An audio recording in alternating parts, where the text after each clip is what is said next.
We're very fortunate that we live where we live, so we're able to cruise down these back roads like to and from work and just here locally.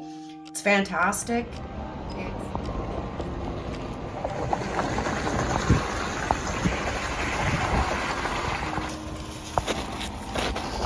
Right. Birds, ruffed grouse, spruce grouse, bush chicken, if that's what you want to call it, and it's amazing meat, beautiful. So today, once we're back home, I'm going to be doing some pressure canning, and we're also going to make, I'm thinking, like a grouse cordon bleu. Yum. Or maybe even like a chicken parmesan with some pasta and some homemade spaghetti sauce. That sounds good too. So many different recipes you can make with grouse.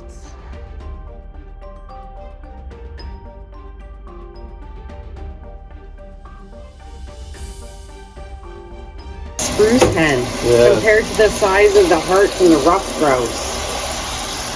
Monster heart, eh? Wow. Take the little one. Mamas, don't get sick, please.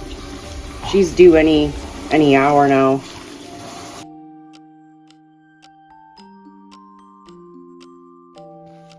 We had a good harvest today.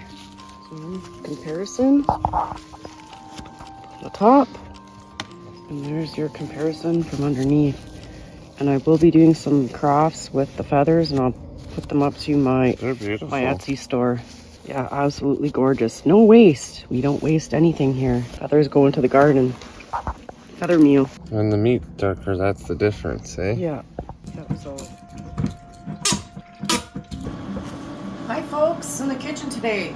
We have the week off from our last job for the blind guy off grid, and we've been doing some hunting, and we've been very successful with the grouse this year.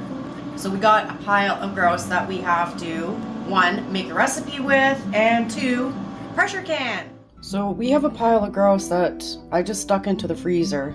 I freeze them in water in Tupperware containers, and it prevents from getting any freezer burn until I get a chance to process them. So we got quite a bit of grouse here. I'm just gonna do a quick rinse and get rid of the feathers and such. It's like I need to wash my... So even some of that silver skin, if I can get it off, I'm gonna pull it off. Mostly just to clean off the feathers and clean out any of where the pellets went, because it pushes in the feathers. Clean out those holes. And yes, we also keep the thighs. There is a lot of meat on them. And there is a way that you can, when you're cleaning the grouse, I just watched a video on this, that you can get the tendons out so that the meat is not so tough. So we will have to do that for the next bit of grouse that we actually get and film it. Just pull the tendons right out of there, because that's pretty tough meat, but it's still meat, right? So here we have it. Mostly all cleaned up anyhow. Little stragglers here. There's 18 ruffed grouse and 1 spruce grouse here. Tell the difference with the meat. Super dark. So this is amazing. I am actually going to weigh myself and weigh the grouse and see how much we have for meat here. This is called fashion at its finest. I gained a few pounds. I'm not going to lie. That's not good. It's alright. I'll lose it this gross. And I'm really short, so when you gain weight when you're short, it all shows in your face. So yeah, not good. I gotta get back to this. Good though. Okay, so our count on our grouse for the pounds is 16. So that's super awesome. That's a couple nights out, coming home from work, going out for a few hours at night. I think that's a pretty good haul. And we're not even done yet. We still have like, what, a month left of grouse season, so I think it's fantastic. Go back in where you belong with the shit paper. Okay, so what I'm going to do is I'm going to use all the ingredients from this recipe for bruschetta in a jar. I think the proper way to say it is bruschetta. All right, bruschetta. We're going to make some bruschetta. Grouse in jars. First, I take out 2, 3, 4 breasts for our dinner. So in this bag, man, we did so well with growing tomatoes this year in our garden. It was phenomenal. And so these are ones that I froze that we're gonna be using up. Oh, and I accidentally took out some fish, so So make sure you properly label your bags when you put stuff into the freezer. That was probably Alex's fault. We always blame it on Alex. Get another pot here and fill it with water. And we're gonna get those skins off those tomatoes. All kinds of tomatoes in here. We got some Romas, we got some baby beef steaks in there. We got some small lemon boys. It's easier when you cut the cores out before you freeze them, but hey, it is what it is. Making use of what we have left here. Beautiful. And we even have a Dr. Weich's yellow. Seed swap, folks. Email me in my about. We're doing a big seed swap, a whole bunch of us. So if you need seeds and are interested in some different varieties of things to grow, connect. And we're compiling a list. Do this before December 10th. So while those are starting to boil, I'm going to go and put our grouse for dinner out in the garage where the breast can stay cool because I don't have any room in the fridge. And it really doesn't take long. It's not even boiling yet and the skins are already wanting to come off. So that's the best way to do it, I find. Other people do it different ways. So I am keeping the skins. These ones with the black I will discard, but anything else that's good and beautiful I will keep and put on the dehydrator and keep that for tomato paste and to thicken up some different types of soups. Just pops right off like that. And then I'll have to just sort them. Those can go into the compost. Into our other. We really enjoy bruschetta pizzas. And usually we add chicken to them, so I think with the bush chicken, with our grouse, it'll be perfect. Right from the jar, right onto the naan breads or your pizza crust. Simple, easy, quick. Meals in jars are awesome. Love it. Love being able to go down right into the pantry and do my own shopping down there. So if you've never done pressure canning and if you're afraid of it, I can assure you, I was terrified my first time pressure canning. And I have a video on it, and now it's become a slight addiction. Kind of like fishing, hunting, and foraging, and I'm loving learning all the new mushrooms too. It's been fun, so next year it's going to be even better. I'm really looking forward to it. Now when you pressure can tomatoes, you are going to get a lot of the juices, and there's going to be a lot of spaces left in the jar, so I'm going to do my best to try to minimize the amount of liquids when it does go into the jars, and we're gonna see how this works out because this is my first time doing grouse this way. I have done stew, grouse stew, and I've done whole breasts in jars as well, which I'm also gonna show you that today. So just getting these tomatoes ready to go. When Alex was injured in the summer, our meals in jars came in super handy when we were hauling those house caps because it made for really quick meals because we were just so exhausted. And yeah, thank goodness he was able to actually help out and dig and do all the things because I would not have been able to do all that on my own. We would have had to hire somebody. So yeah, meals in jars, quick and easy. Okay, done with our tomatoes. We're just gonna put it on a put it at a 7 for now. I'm just gonna take these big guys. So even if you don't do pressure canning or grouse, this will still be like a recipe that you can use for like in your oven or whatever. If you like bruschetta. I don't have any fresh garlic, but the dehydrated will do. We need about 4 or 5 cloves. I'm not one to really measure, but it does need some dry white wine, and I have some Pinot Grigio here that I make from the kits that you can buy. Ontario Prepper taught me how to make the wine. Any channels that I mention in my videos, I always link them in the description. All you have to do is use that little arrow, the 3 dots, go to see more, and you will see their channels listed in there. Now, because this recipe is like for a pickling canning recipe for water bath canning. It calls for white vinegar and balsamic vinegar as well. I think I'm still gonna add a little bit of both of those, just not so much because we are pressure canning, so we don't need to have that acidity. So we're gonna see how this works, folks. This is like an experiment. I'm not measuring, just putting a little bit in because we didn't have 9 cups of tomatoes, I don't think. And white balsamic, you don't need a whole bunch because it's very potent. And I apologize because I don't measure. Not for most stuff anyways. And because we're pressure canning, it's a lot different. Inquiring minds want to know, this is the book that I'm using. My godmother bought me this book a number of years ago and it's been well used. And I also tucked my notes in there for other recipes. Good to have things written down. I gotta restock my sugar supply in my little container. My vintage stuff. I love my vintage stuff. So I am gonna do a little bit of white sugar. And so the 2 main spices for your bruschetta are basil and oregano. And I'm gonna do, because everything really heightens in flavor when you're pressure canning. The recipe calls for 2 tablespoons, and this is if you're doing 9 cups of tomatoes. I'm only gonna do 1 tablespoon of each, the oregano and the basil. I have my Pampered Chef adjustable measuring spoon here. I love this thing, so going in with 1 tablespoon and 1 tablespoon of basil.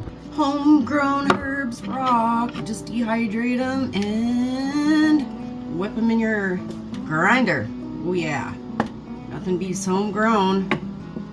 Okay, time to power down and turn her up to like 8. Oh, and I also have some of this remaining in here. This is the gourmet dip seasoning. This was from Everyday Style. I don't believe that the company actually exists any longer in Canada and based in Ontario too. So I got some left in there. That's going right into our pot also. It's smelling pretty good. I think it's going to be an awesome meal in a jar, to be honest. I'm honestly wishing that the recipe called for onion. I actually might just happen to add a full white onion in there because I'm thinking that it kind of needs that oniony flavor. I'm gonna do it. I added some more garlic powder too, just because I've had that dehydrated garlic for a couple of years now, even though it's been sealed in jars and whatnot. I'm thinking that just boost up the flavor with the powdered garlic. Keep your jars too, folks. Let's put a bit more of the balsamic in there. It drops. So somebody just made a comment on one of my videos. It was actually the canning of the meatloaf. It said to put the onions into the freezer for like 20 minutes and you won't cry when you're cutting them. I don't have time, so I'm prepared to shed a few tears here.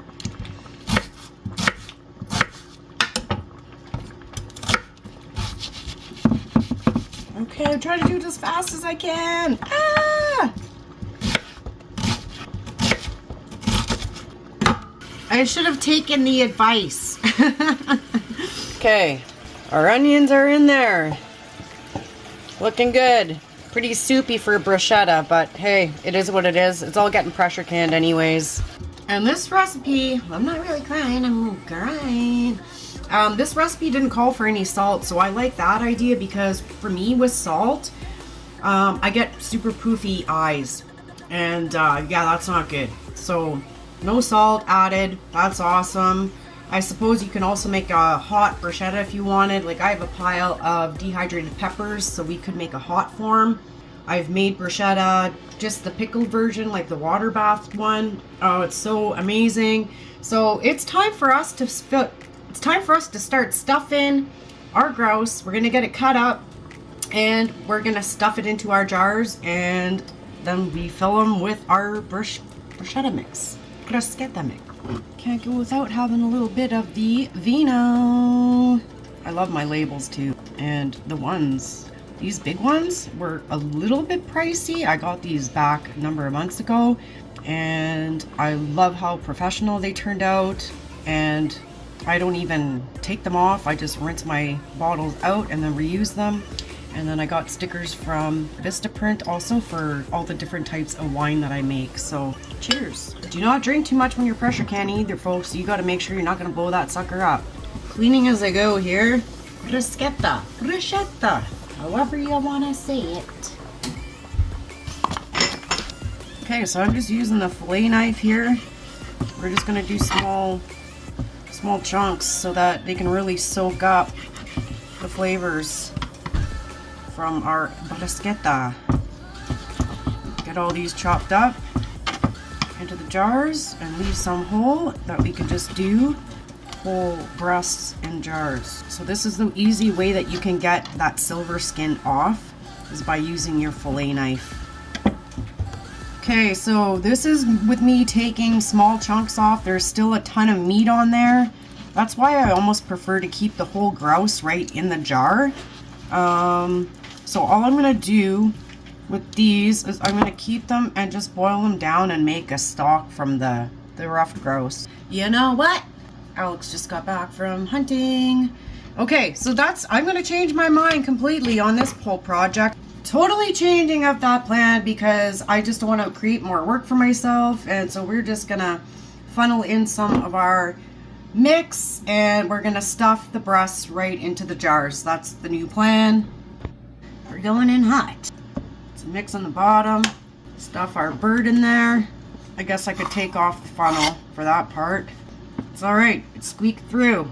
And ladle in.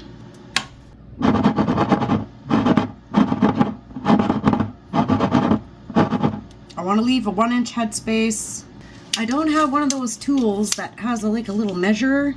So we are at about 1.5 inches. We can add a little bit more in there. All right, let's see. Looks good. Bruschetta sauce. Yeah. No air bubbles. Good to go. I'm not even at the stage to be making the dinner yet. You can smell it outside. Yeah, it smells. Made me hungry. It smells amazing. It smells amazing. I'm putting a bit on the bottom just so that, because the breast is like, they're so big that puts them on the bottom first and then stuff them into the jars. And they go right through the funnel too. Most of them anyways. Yeah. Oh, so you don't touch. So they don't touch the rims. Like, it's okay. We're still going to wipe the rim off with vinegar anyways to make sure there's no residue. Yeah. To make sure our lids and our lids will stick. Everything suck in and to go for a number of years. And if you have any air bubbles in there, just go around and poke with your poking stick, a skewer, a chopstick, whatever you got. I'm using my fillet knife, and I think we are probably due for some knives here. We do a lot of fishing. And look, I just noticed this one's all cracked on the bottom. You don't want to use anything with imperfections on the bottom or around your tops of your jars. You can, however, use that one for if you just want to like put dried herbs or something in there. That's fine. If not, just recycle. Here's a big meaty one. I had to take the funnel out and it's not going to fit into the jar. So this is one that I'm going to have to slice up. No big deal. Okay, so we have breasts going into jars with our mixtures. You can see our spruce grouse right there. And a couple of the breasts are a little bit large, so I am slicing up along the breastbone for a nice, beautiful breast fillet.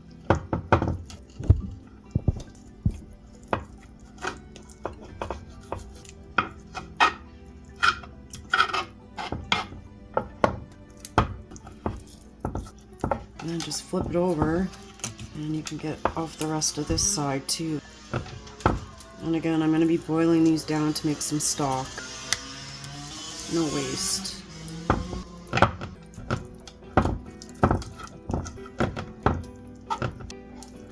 Yeah, you don't want that silver skin in.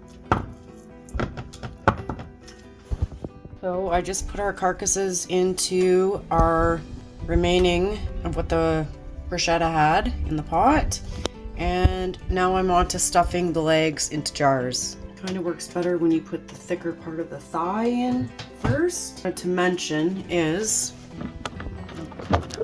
there's some kind of gross stuff in here under the thighs. See, it's all brown. It pops right out. I don't want that stuff in there. I don't know what it is, but you just pluck it out and then rinse it off, and then you're good to go. If anybody in the comments wants to tell me what it is, please do. Okay, so I put one breast into that jar. We got legs, more legs, and then one with chunks. My apologies, two with chunks. So now I'm just going to take some of the broth, fill our jars, make sure there's no air bubbles, and then we can get our lids on and our rings on and start pressure canning.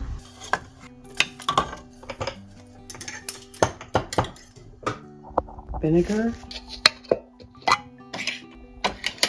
Your lids don't need to be heated up. Everything's going to get sterilized in your pressure canner. And all I'm going to do is I'm going to label on the top, I'm going to label the spruce grouse. And this one's poking up a little bit much, so down.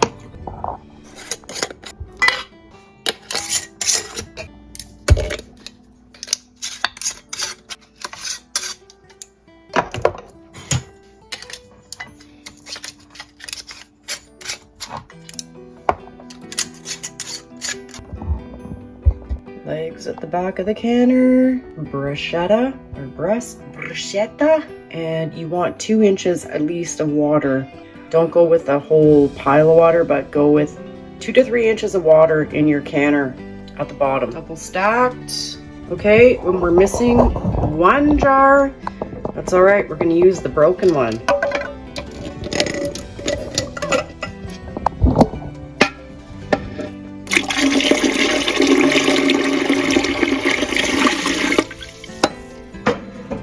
Up and ready to rock and roll. Let's get the canner going. No close.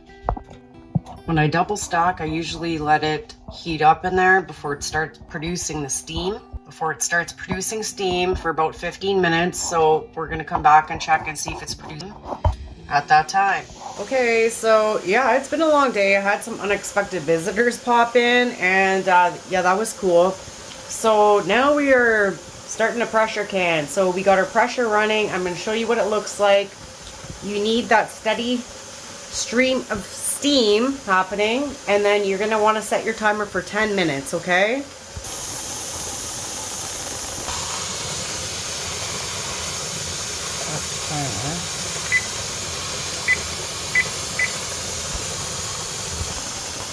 And after your 10 minutes of steam, you're going to want to put your weight on. So depending on what your elevation is, you're going to want to consult with some online recommendations, and I will post the link in the description below, depending on where you're located. And this is how you know that you're building up pressure in your canner. And what I can pick off of the carcasses is what's going to be fed to the pugs. We are still on the high setting also for the element.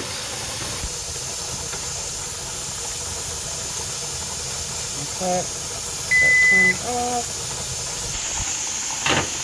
Now our weight's going on. I use the 15 for mine because of my elevation here in Ontario. So we want to let this build up until we get 15 pounds of pressure.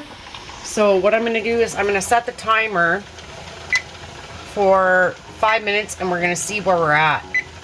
And this is all of the meat that I got off of the carcasses and a couple of legs also. You got to watch the legs though, because they have a lot of the little bones. You want some grouse, girls? What about you, big boss? Eh? You're waiting for your grouse. So you can see here the pressure is building up, and you do not want your pressure to exceed over to where it says caution, okay? That's when your canner is going to blow up. So like I said earlier, you don't want to be having too many drinks when you're pressure canning. Little bowl's super handy. Peanut will get a little bit less because she's super tiny, but they're all kind of funny like that. They're just going to trade bowls. They love it. 2 minutes left to go on the double stack, waiting for that pressure to build up, okay? We're not even at five pounds of pressure. So what I'm gonna do is go set timer off, set timer on, do another 5 minutes. Because when you're double stacked, it takes a little bit more time to build up that pressure, I find. You ate it all. You ate it all, babes. When are those puppies coming, beautiful? Hey, when are you gonna be a big sister, Peanut? When you gonna be a dad again, Stitch?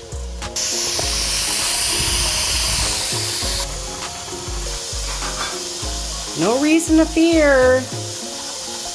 A lot of people are afraid of this stage, and honestly, as long as you just make sure that your pressure is where it needs to be, you're good to go, because eventually you're going to start turning down your heat.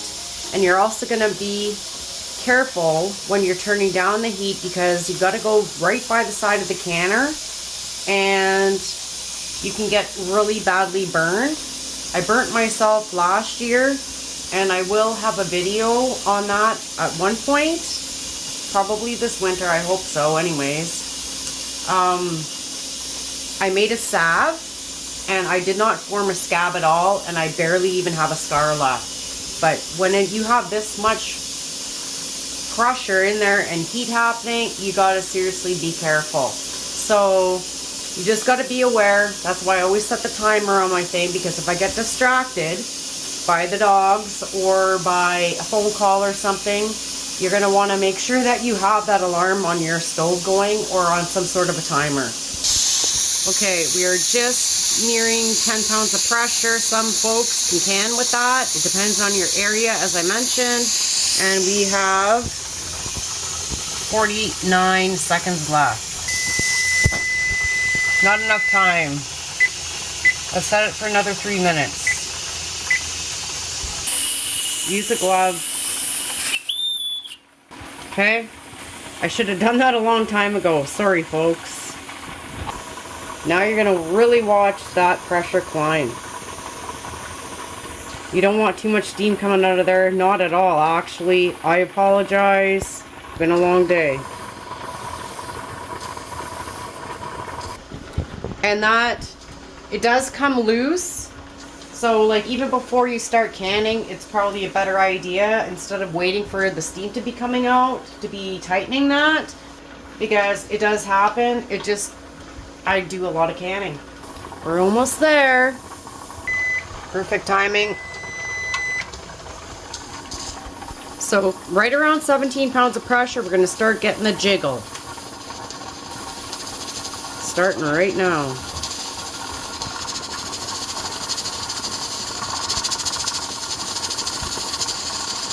So I'm going to let it build up a little bit more, and then I'm going to turn down the heat. Okay, now is the time, folks. Come over here. I got a lot of crap on my counter. Do not want to burn your arm. I'm going to turn it down to a 7.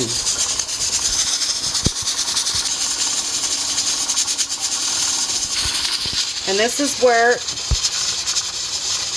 where you start your timer for your 90 minutes for meat. As long as we hold that, for me it's 17 pounds of pressure here. As long as we hold that, we're good to go. Holding at a 7 on our element. All you want to do is make sure it does not approach that 20 pounds and the caution sign, and you're good to go. So adjust your heat accordingly, especially if you only have a single layer of jars in there. After 90 minutes, we're going to bring you back and see what we got. We're going to hope that we have 100% seal in all the jars. Alright folks, we have 30 minutes left. Holding our 17 pounds of pressure. Yeah, I know it's an odd pressure amount, but it is what it is. 30 minutes left. And we brought the temperature down to 5.5. Because that's what you need to do to make sure you don't explode the canner. Our 90 minutes is done, and now we have to let it depressurize on its own. So it's going to take roughly a half hour So leave your weight on and let it depressurize. When you're down to 0, now you're safe to take the weight off. The canner. Okay, so when you want to take out your jars, lots of steam in there, okay, folks? Turn that lid away from you. Woo! You got some good heat going on in there. Okay, we're taking it out. We'll see how it goes. Alright, folks. Everything is sealing up quite fine. But we did have one jar that blew the bottom right the heck out. So it happens from time to time. There's the bottom right there. I am tired.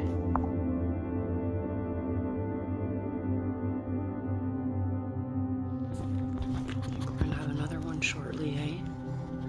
This little girl's feeding really, really good. He's panting pretty hard again. Such a good bot.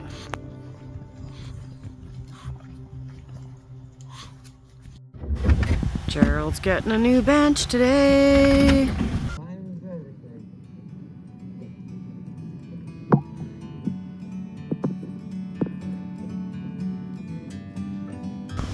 Well, it won't fit on the deck. It's too wide. But eventually maybe we'll be building him, sorry, it won't fit on the ramp. Maybe eventually we'll be building him a deck down here. This is comfy, it's a rocker and everything. That's cool. Fun. All filled up, this needs to be insulated. Factory.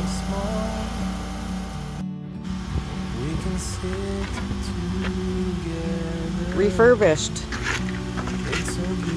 It's comfy, eh? Yeah. I want one. Don't know where to put it. Right there's good.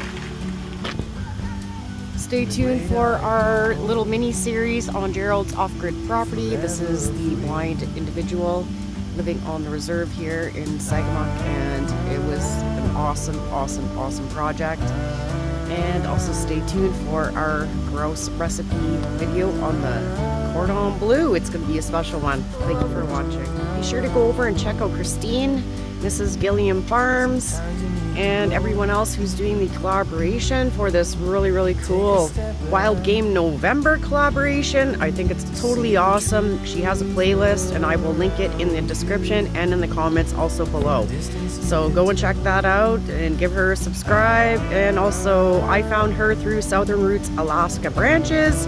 Josh over there in Alaska, and totally awesome channel also. So be sure to check out these awesome videos and awesome channels. Meant to be in the great outdoors, forever free. Oh yeah, look at all that. Oh, leaves.